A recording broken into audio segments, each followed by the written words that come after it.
Sejam mais uma vez muito bem-vindos ao nosso canal. Novidade na área, galera!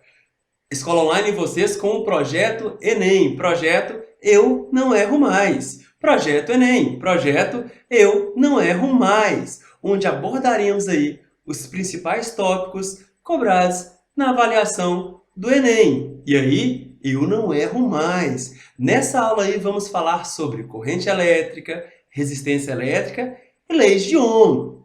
Mas antes aí, galera, de podermos ir para as atividades, convido vocês, inscreva-se em nosso canal, ative as notificações para que vocês possam receber aí, os vídeos que serão postados diariamente. Novidade, visite a nossa plataforma e lá vocês encontrarão os materiais didáticos de suporte, de apoio, com as atividades e a teoria abordada em cada aula. Projeto Eu Não Erro Mais. Escola Online em vocês, no nosso projeto Enem. E aí, eu não erro mais. Galera, antes que possamos partir para as atividades aí, convido, vamos ali dar um pulinho na lousa? Vamos abordar a teoria sobre resistência elétrica, corrente elétrica e leis de Ohm. E já voltamos aqui para resolver as atividades. Eu sou o professor Camilo, professor de Física do Escola Online.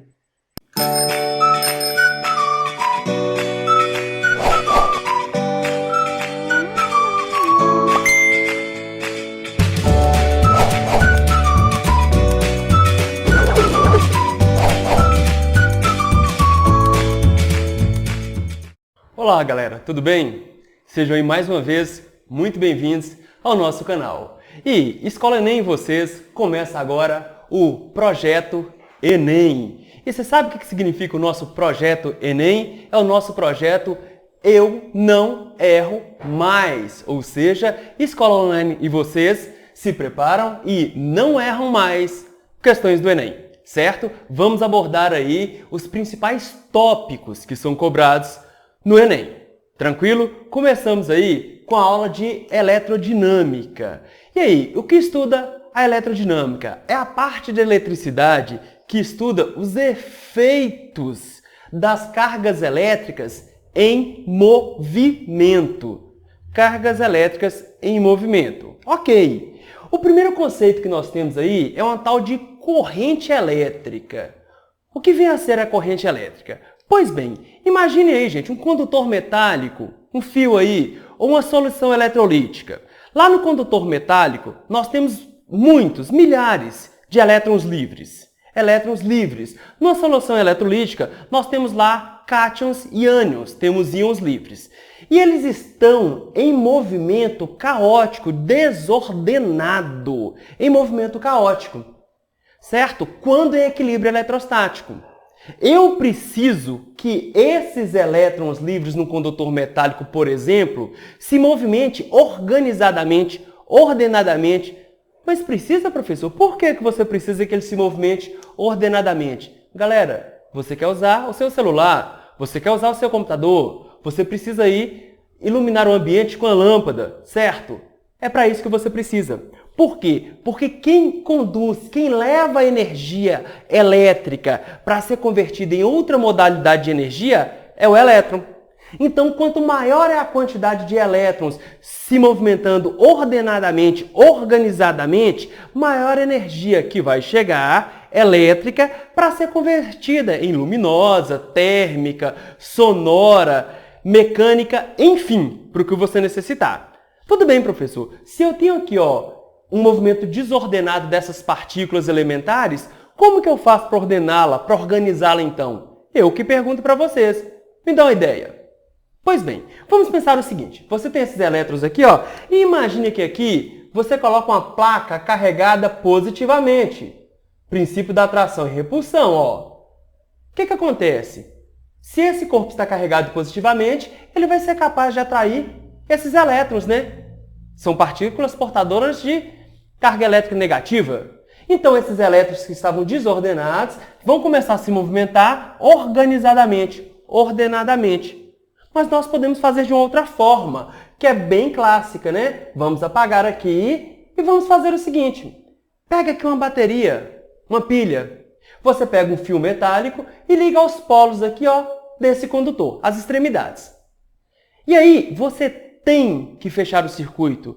Para que flua uma corrente elétrica, você estabelece uma diferença de potencial, certo? E ao estabelecer uma diferença de potencial entre essas duas extremidades, você terá aí o que você deseja, que são os elétrons se movimentando organizadamente. Pronto, fechei o circuito. Quando eu vou lá e fecho a chave lá, o apagador, por exemplo, fechei lá, ó, os elétrons começam a se movimentar ordenadamente. Daí sim, essa quantidade de elétron maior vai levar uma quantidade maior de energia para mim, onde eu possa convertê-la. Mas tem como medir aí essa tal de corrente elétrica? Sim, galera, cuidado! A corrente elétrica é o fluxo ordenado das cargas elétricas, tudo bem? E a intensidade da corrente elétrica é uma grandeza física que está associada com a quantidade de carga elétrica que atravessa uma dada seção transversal no decorrer do tempo. Como assim? Imagina que você tem um fio metálico, você corta e olha para a seção de corte transversal. Vamos dizer que seja circular. Aí você começa a contar. Passou 1, 2, 3, 10, 20, 30 elétrons por segundo. Gente, o que é carga elétrica? Ninguém sabe. É uma propriedade inerente às partículas elementares que fazem com que elas interajam mutuamente. Agora, cada elétron, por exemplo, aqui, ó, ele possui dentro de si algo chamado de carga elétrica. O que é não se sabe. Agora, os efeitos que ele causa, se tem noção. Certo? Então, como eu meço a quantidade de carga elétrica que vai atravessar essa região? Basta você pegar o número de elétrons que atravessou aquela região e multiplicar pela quantidade de carga elementar básica quantizada. Cada um elétron ou um próton carrega dentro de si exatamente 1,6 vezes 10 a menos 19 coulombs de carga elétrica. No sistema internacional, a quantidade de carga elétrica é dada em coulomb, certo? Então, o que seria a corrente elétrica? A intensidade de corrente elétrica. A relação da quantidade de carga que atravessa uma dada seção transversal num dado intervalo de tempo. Ou, se vocês quiserem escrever de outra forma, número de elétrons que atravessa essa seção vezes a carga elétrica elementar de cada partícula, por exemplo, dividido pelo tempo aí que se mede para esses elétrons atravessarem essa seção. Lembrando que no sistema internacional, quantidade de carga, a unidade é o coulomb. E tempo, unidade no sistema internacional, o segundo. Esse tal de coulomb por segundo é o famoso ampere, que é a unidade de corrente elétrica no sistema internacional. A unidade de intensidade de corrente elétrica no sistema internacional. Tranquilo, galera? Beleza. Gente, nós temos aí, ó, os submúltiplos. Muito comum aparecer para vocês, até porque nos equipamentos aí, né? Muito comum vir essas escalas aí. E o Enem adora, né? Pegar um equipamento e deixar para você analisar, pegar um manual. Então, o que seria esse Mzinho aqui, ó, de miliampere? Esse M de mili, gente, é dividir por 1000, é a milésima parte. Ou seja, miliampere é 10 a menos 3 ampere. Esse M minúsculo tem um valor agregado a ele de 10 a menos 3. Agora, e esse micro aqui, ó, esse microampere é o mesmo que 10 a menos 6 ampere. É bom que vocês conheçam esses valores aí. Então, mili, 10 a menos 3. Micro, 10 a menos 6. Tranquilo? Beleza. Outro detalhe importantíssimo é cuidado com a expressão. Cuidado com a expressão. Corrente consumida. Gente, não existe essa expressão corrente consumida cientificamente. A corrente que flui, ela é constante. A quantidade de corrente, ao final, se por aqui, por exemplo, chega 2 ampere, ao final por aqui passará 2 ampere. Certo? A corrente não é consumida. Isso é um erro. Na verdade, é a energia que é convertida. Se aqui houve uma conversão de energia, a quantidade de energia que chegou aqui é maior do que a quantidade de energia que saiu aqui. Por exemplo, a energia elétrica. E uma parte da energia elétrica foi convertida em outra modalidade. Tudo bem? Cuidado com essa expressão. E outro detalhe é o seguinte, professor, a corrente que nós utilizamos é sempre constante? Não, você pode trabalhar com corrente constante e corrente variável. Mas então como que eu faço aí, professor, para analisar quando eu tenho aí um sistema com corrente variável? Gente, vamos lá. Vamos começar trabalhando um gráfico aí, ó, intensidade de corrente por tempo. Então vem aqui comigo. Primeira coisa que eu observo são os eixos ordenados. Gente, quais as grandezas físicas relacionadas? Nada com coisa nenhuma. Chama a atenção. Primeira coisa, quando aparecer um gráfico, vocês vão observar as grandezas relacionadas, tá? Primeira coisa é observar as grandezas relacionadas. Agora eu faço isso, ó, intensidade de corrente em função do tempo. Aí sim, certo? Eu tenho um gráfico de intensidade de corrente pelo tempo de observação. Aqui, ele mostra para mim que a intensidade de corrente, nesse caso, é constante. Só para ficar mais fácil analisar. Eu quero calcular a área dessa figura, ó. Vamos calcular a área dessa figura. O que seria a área dessa figura? Vamos lá? A área dessa figura aqui, ó, seria a base, que é a variação de tempo, né? Vezes a altura. O que seria a altura? Intensidade de corrente. Beleza, mano. Intensidade de corrente. Mas engraçado, intensidade de corrente elétrica é a relação entre a quantidade de carga pelo tempo que essa corrente flui. Logo, a quantidade de carga é o produto entre a intensidade de corrente e o tempo estabelecido. Observem que essas duas grandezas aqui, ó, elas se assemelham em valor numérico, algébrico, tá bom? Então, todo e qualquer gráfico, intensidade de corrente por tempo, a área gráfica é numericamente, algebricamente, igual à quantidade de carga que atravessa aquela seção lá num dado intervalo de tempo, certo? Então, se você encontrar um gráfico intensidade de corrente por tempo, a área abaixo da curva, independentemente se essa corrente é constante ou se ela é variável, você vai usar essa regra geral. Tranquilo? Então, se você calcular a área desse gráfico aqui, ó,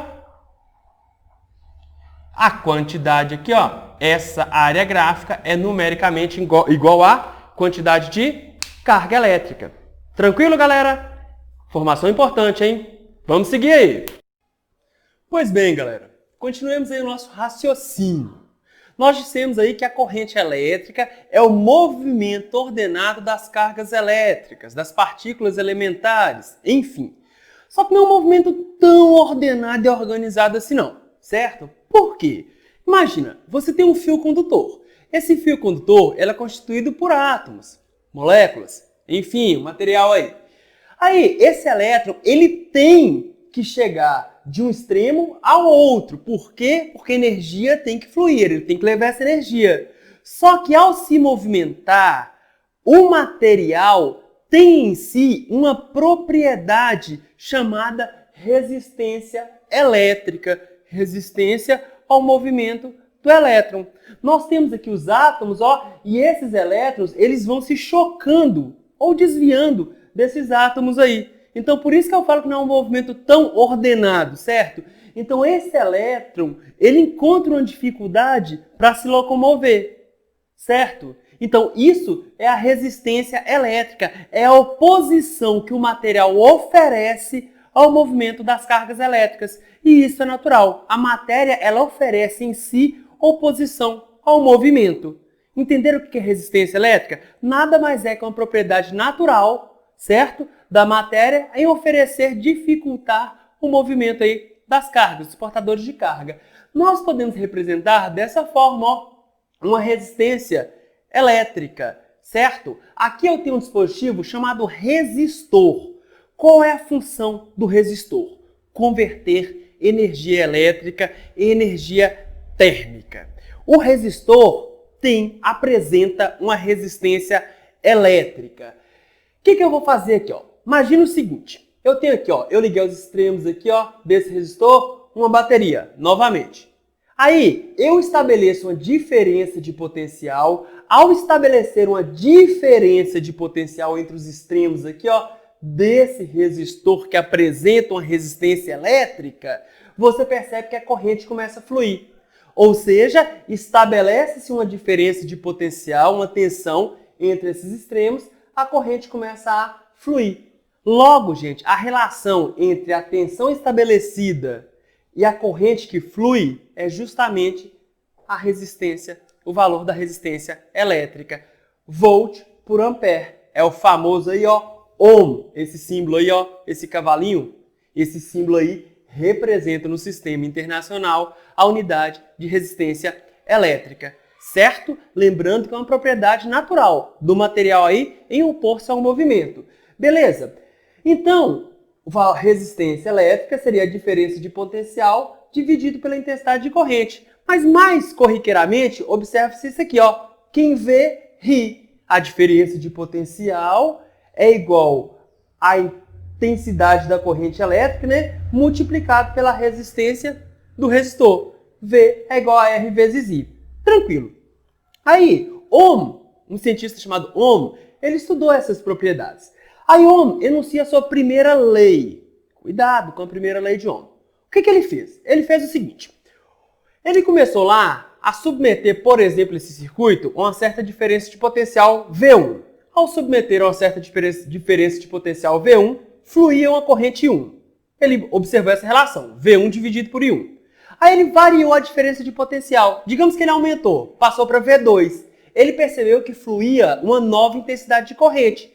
Ele observou essa relação, ó, V2 dividido por I2. Interessante.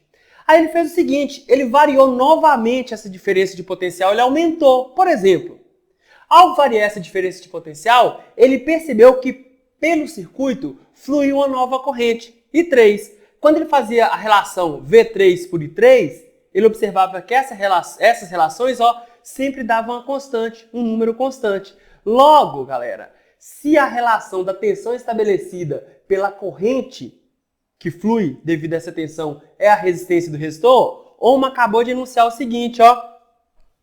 Resistores ômicos apresentam resistência elétrica constante. Pensa-se que essa equação representa a primeira lei de Ohm. Não, ela é válida tanto para resistores ômicos quanto para resistores não ômicos. Então, resistores ômicos apresentam resistência elétrica constante. Ou seja, gente, a intensidade de corrente que flui é proporcional à tensão estabelecida aos terminais lá do resistor, certo? Logo, a resistência de um resistor ômico não depende da tensão estabelecida. Tranquilo? Vamos para cá. Aí, nós podemos fazer essa análise da primeira lei de Ohm de uma outra forma. Vamos para um gráfico aqui, ó. Estabelece-se, eu tenho um gráfico, primeiro, observar os eixos, né? Diferença de potencial e intensidade de corrente. Estabelece uma diferença de potencial entre os terminais de um resistor, flui-se uma corrente. Para uma diferença de potencial V1, tem uma corrente 1. Para uma diferença de potencial V2, tem uma corrente 2. Quando nós observamos o gráfico com essa cara aqui, ó, o que seria esse ângulo de inclinação? Seria a relação entre o cateto oposto a ele dividido pelo cateto adjacente, ou seja, é a tangente desse ângulo aqui, ó, de inclinação. Só que o cateto oposto é justamente a diferença de potencial. O cateto adjacente é justamente a intensidade de corrente. V dividido por I é justamente o valor da resistência lá do resistor, resistência elétrica. Então, o que a gente pode observar? Que a tangente do ângulo de inclinação para qualquer gráfico, diferença de potencial por corrente, é numericamente igual ao valor da resistência do resistor. Para resistores ômicos, essa inclinação é constante. Ah, professor, mas a resistência do resistor pode variar? Posso trabalhar com resistores não ômicos? Sim. E como que eu faço para analisar essa situação? Por exemplo, você tem um gráfico, diferença de potencial por corrente. Repara que essa curva agora, ó, ela tem uma certa inclinação em cada ponto. O que eu falei, gente? A tangente, tangenciar é tirar uma casquinha, tocar. Você encosta, você toca uma reta tangente, é uma reta que toca esse ponto. Observa a inclinação dessa reta, θ1, em relação ao eixo aqui, ó, horizontal. Aí você vai lá no outro ponto, onde a reta que toca, que tangencia, que tira uma casquinha, tem um novo ângulo de inclinação, θ2. Nesse caso, observe que o ângulo de inclinação, ele aumentou. Você tinha uma inclinação, agora você tem outra. θ2 maior que θ1. Você pode garantir que é a resistência nesse ponto aqui, ó, a resistência R2, é maior que a resistência lá, R1, certo? Tranquilo? Então, nesse caso aqui, eu não apresento um resistor ôhmico. Aqui é uma característica de resistores não ôhmicos. É um gráfico de um resistor não ôhmico. Aqui eu já tenho uma representação de uma análise de um resistor ôhmico. Mas o Ohm ficou intrigado. O Ohm pensou com ele, poxa, se eu variar a diferença de potencial de um material, eu vou variar a corrente. Mas certos materiais vão apresentar resistência elétrica constante. Ou seja, ele mesmo disse, né? Variando a tensão, a resistência do resistor não vai mudar. Então ele se perguntou, como eu faço para variar a resistência desse resistor? Ele começou a pesquisar. Gente, resistência não vem de resistir, opor-se ao movimento, maior ou menor dificuldade, ao movimento aí, no caso aqui, ó, dos elétrons? Pois bem, ele observou o seguinte, se você pega um material de certo comprimento, ó, essa resistência aqui, ó, ela apresenta um comprimento dado em metros.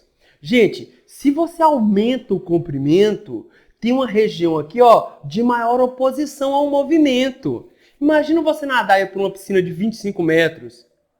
Olha a quantidade de energia que você vai ter que converter. Aí agora você vai nadar para uma piscina de 50 metros. O comprimento aumentou. Você vai ter maior dificuldade. Você vai ter que converter maior energia para conseguir vencer esses 50 metros.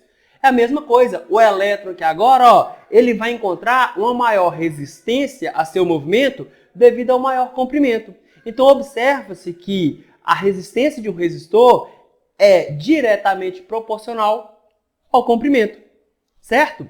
Agora imagine o seguinte, galera. Vamos imaginar que os elétrons aí sejam um fluxo de água.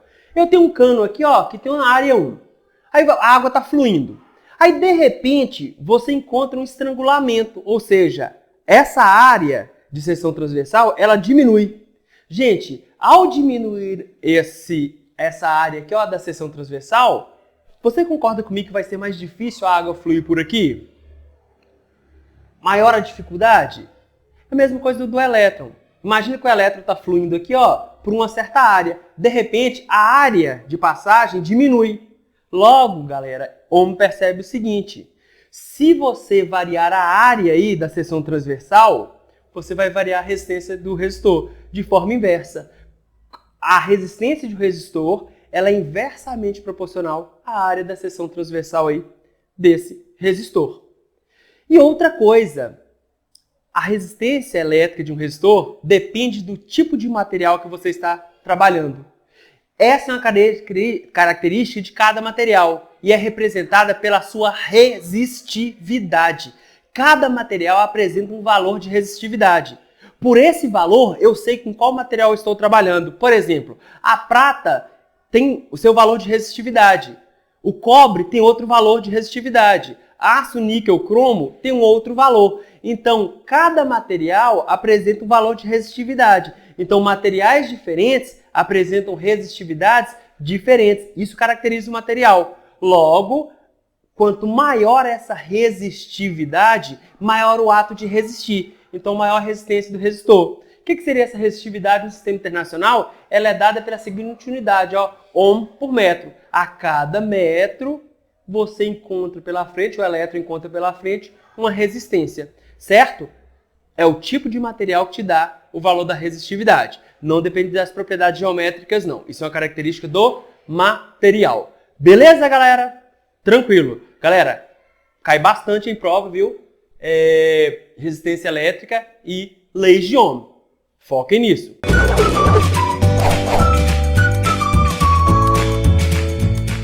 Pois bem, galera, voltamos. Espero que tenha ficado claro aí, ó, a abordagem teórica sobre o tema dessa aula. E agora, vamos aí resolver algumas atividades para que a gente possa fortalecer aí o nosso conhecimento.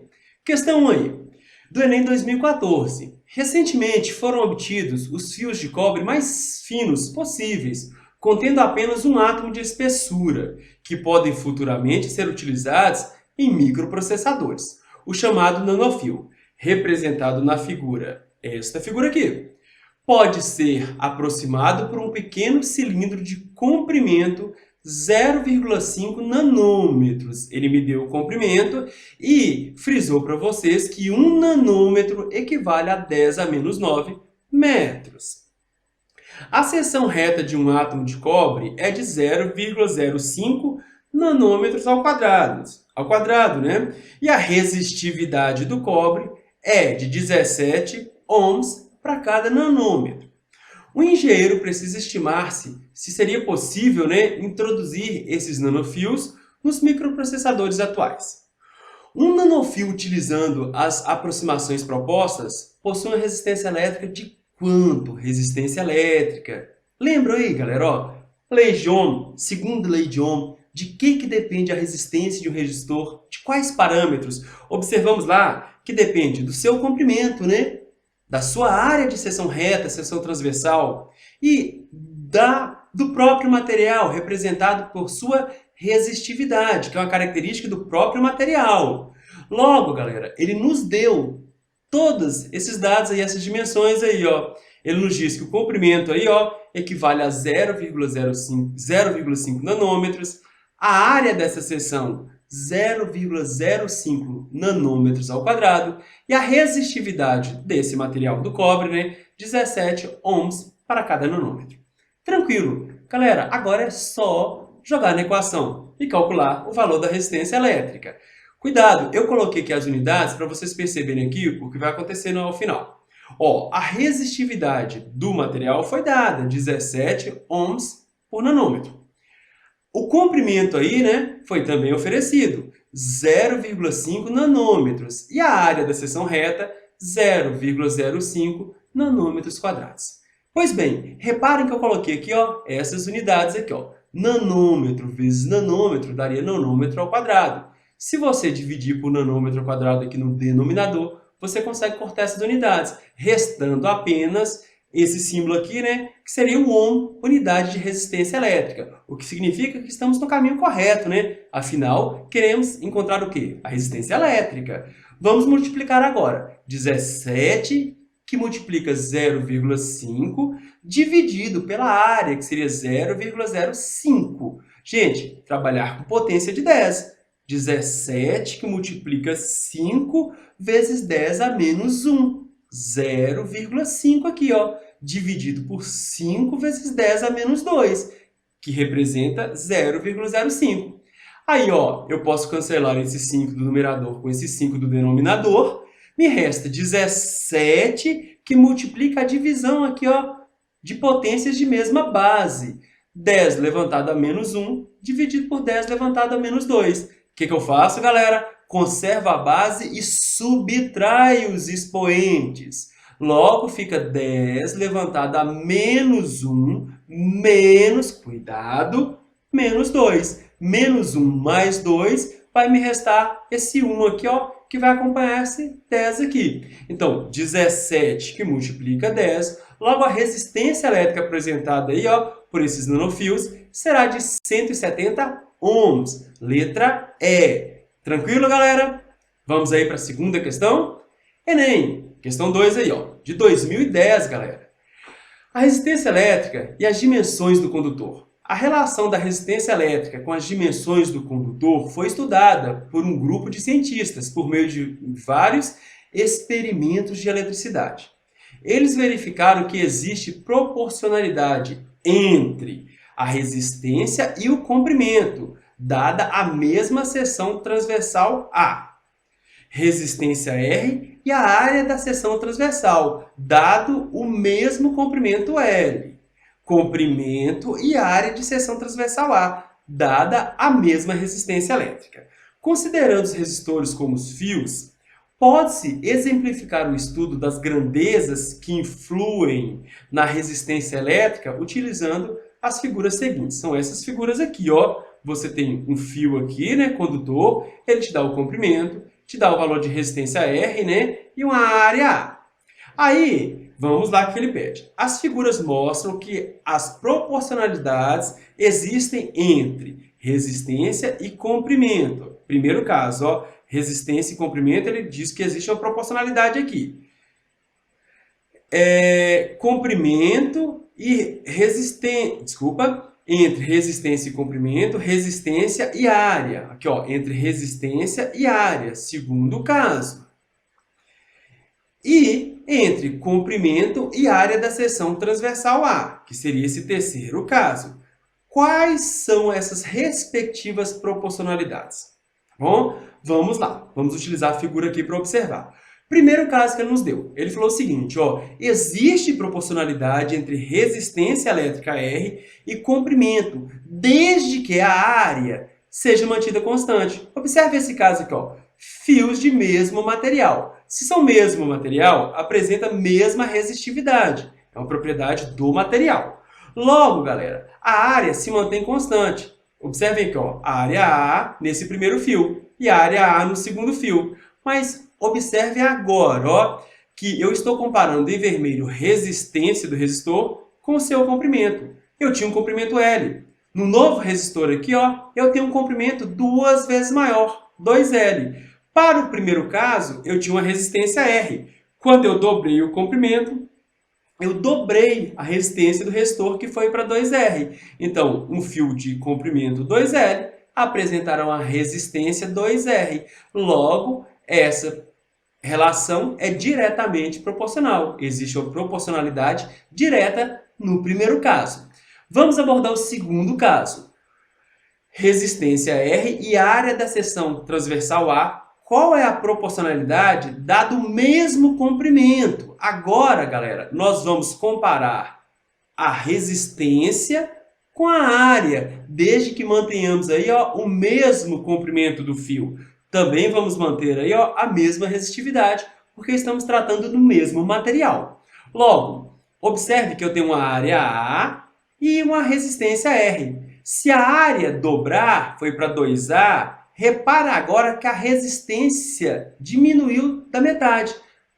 A resistência valia R, foi para R sobre 2. Então, observe que quando a área dobrou, a área de A passou para 2A, a resistência diminuiu da metade. Então, existe uma relação inversa, uma proporção inversa. Quanto maior a área, menor é a resistência apresentada, de forma inversa, certo? Então, no segundo caso, essa relação de proporcionalidade é inversa. E o terceiro caso aqui, ó, ele fala assim, ó, qual é a relação aí de proporcionalidade entre o comprimento e a área, dado a mesma resistência? Agora, galera, o valor da resistência se mantém constante. Ele quer saber agora a relação entre comprimento e a área. Observem agora que quando eu tenho um comprimento L e uma área A, minha resistência se mantém R. Se eu dobrar o comprimento e dobrar a área, o que eu fiz? Ao dobrar o comprimento, dobrou-se a área com a resistência se mantendo constante. Então, se eu dobrei o comprimento, dobrei a área. Logo, isso é direto, né? Quanto maior a área no caso, né? Maior seria o comprimento para se manter a resistência constante. Ou, quanto maior o comprimento, maior deve ser a área para que a resistência se mantenha constante. Então, eu tenho a proporcionalidade direta. Aí ficaria direta, inversa e direta. Letra C de casa, né, galera? Vamos aí para a questão de número 3, galera? Enem 2017. Veja como é bem cobrado aí, ó, leis de Ohm. Dispositivos eletrônicos que utilizam materiais de baixo custo, como polímeros semicondutores, têm sido desenvolvidos para monitorar a concentração de amônia, gás tóxico e incolor, em granjas avícolas. A polianilina é um polímero semicondutor que tem o valor de sua resistência elétrica nominal quadruplicada quando exposta a altas concentrações de amônia. Beleza, isso é uma condição. Na ausência de amônia, a polianilina se comporta como um resistor ôhmico. Abordamos isso lá na aula teórica, né? O que é o resistor ôhmico? É o resistor que mantém resistência elétrica constante. E sua resposta elétrica é mostrada no gráfico. O valor da resistência elétrica da polianilina na presença de altas concentrações de amônias em Ohm é igual a... Beleza, vamos lá. Aqui eu tenho a relação, ó, entre diferença de potencial e corrente estabelecida, tá? O gráfico apresenta justamente isso, ó, relaciona a corrente que flui devido à diferença de potencial estabelecida na ausência de amônia. Ou seja, Quem vê ri, né? A diferença de potencial é o produto entre a resistência do resistor e a intensidade de corrente. Logo, o valor da resistência do resistor é a diferença de potencial estabelecida que faz fluir uma corrente aí, né? Dividido por essa corrente que flui. Só peço cuidado com um detalhe. Observe aqui no eixo Y, que aqui ó, eu tenho corrente 10 a menos 6 amperes. Então, esse valor aqui ó, vai ser multiplicado por 10 a menos 6. Cuidado com isso aí, hein? Então, como que eu calculo a resistência? Basta pegar aí ó, o valor da diferença de potencial submetida, por exemplo, 1,5, e essa diferença de potencial fará uma corrente de 3 vezes 10 a menos 6 ampere fluir. Logo, se você dividir 1,5 por 3 vezes 10 a menos 6, ao final você encontrará meio vezes 10 a sexta. Mas tudo bem, eu quero pegar outro ponto do dado, do gráfico.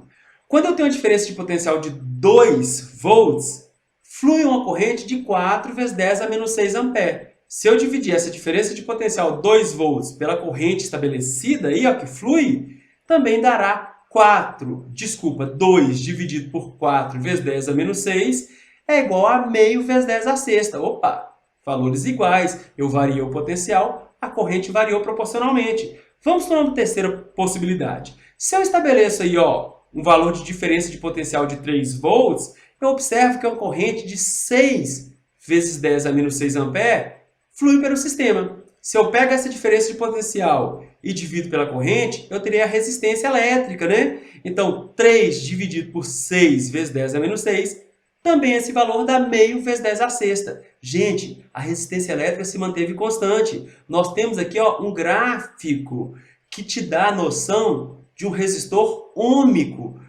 Variando a diferença de potencial, a corrente varia proporcionalmente, sendo a resistência elétrica do material constante. Tranquilo?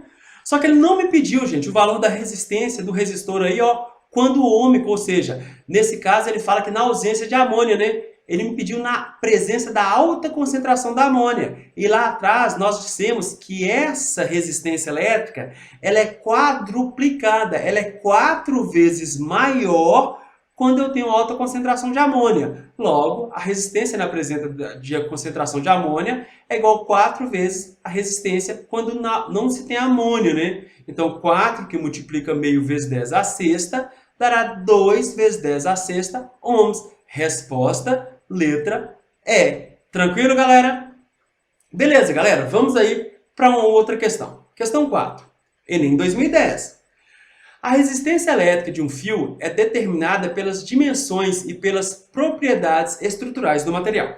Tá. A condutividade caracteriza a estrutura do material de tal forma que a resistência de um fio pode ser determinada conhecendo-se o comprimento do fio e a área da seção reta. A tabela relaciona o material à sua respectiva resistividade em temperatura ambiente, mantendo-se as mesmas dimensões geométricas, comprimento e área. O fio que apresenta menor resistência elétrica é aquele feito de qual material? Galera, é o seguinte, ele falou aqui ó, que essa tabela ele relaciona, né, o material à sua resistividade. Vocês lembram lá o que é resistividade, galera? É uma propriedade do material lá, né, que te dá noção da resistência que o material opõe ao movimento das cargas elétricas, dos elétrons.